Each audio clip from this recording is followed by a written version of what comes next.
Hello everyone, good afternoon.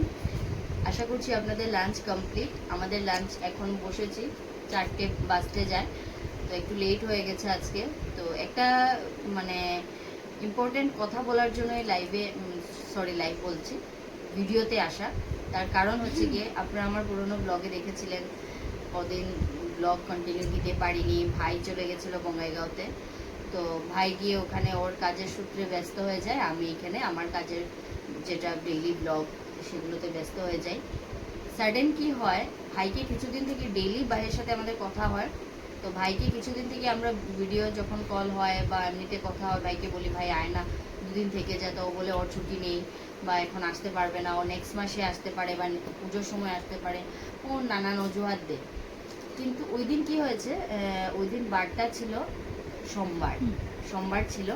তো আমরা সকালবেলা ঘুম থেকে উঠে স্নান টান সেরে, মঙ্গলবার ছিল, হ্যাঁ মঙ্গলবারে স্নান টান সেরে হনুমানজিকে পুজো টুজো করে তো আমি আর ভাত খেতে বসে গেছি। বোন ছিল, তো বোন আর আমি ভাত খেতে বসে গেছিলাম।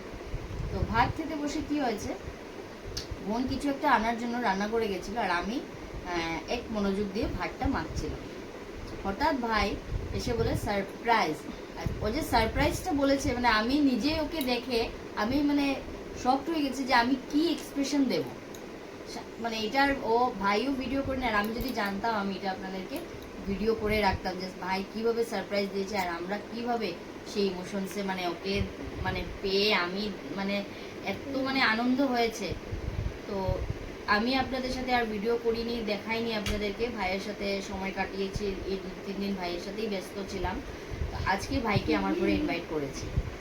তো এই যে ভাই এসছে, তো ভাইকে ইনভাইট করেছি আজকে আমার এখানে থাকার জন্য, খাওয়ার জন্য। আবার চলে যাবে ও সোমবারে, সেটাও একটু খারাপ লাগছে, ভালো লাগছে না। কারণ অত মানে আমাদের সাথে সবসময় থেকেছে, আর এই যে 29টা দিন ও থাকিনি আমাদের সাথে, মানে মনে হচ্ছে 29টা মাস হয়ে গেছে ও আমাদের সাথে নেই। মানে এতটা মিস করেছি ভাইকে সবসময়। তো আজকে আমাদের লাঞ্চে ভাইকে ইনভাইট করেছি। তো কি কি লাঞ্চে আছে তা আপনাদের সাথে শেয়ার করি।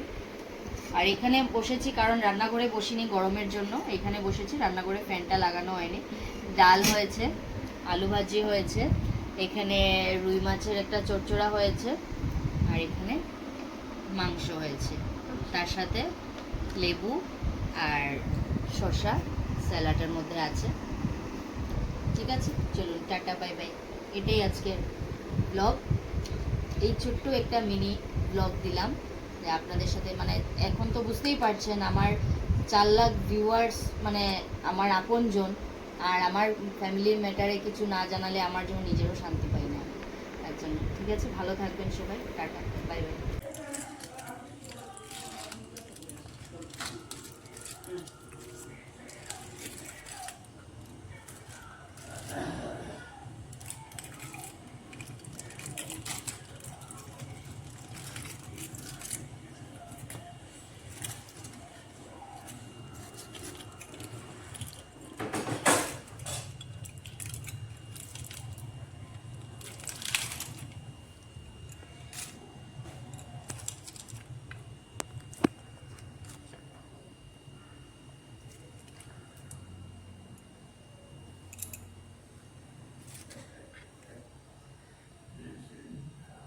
Agora.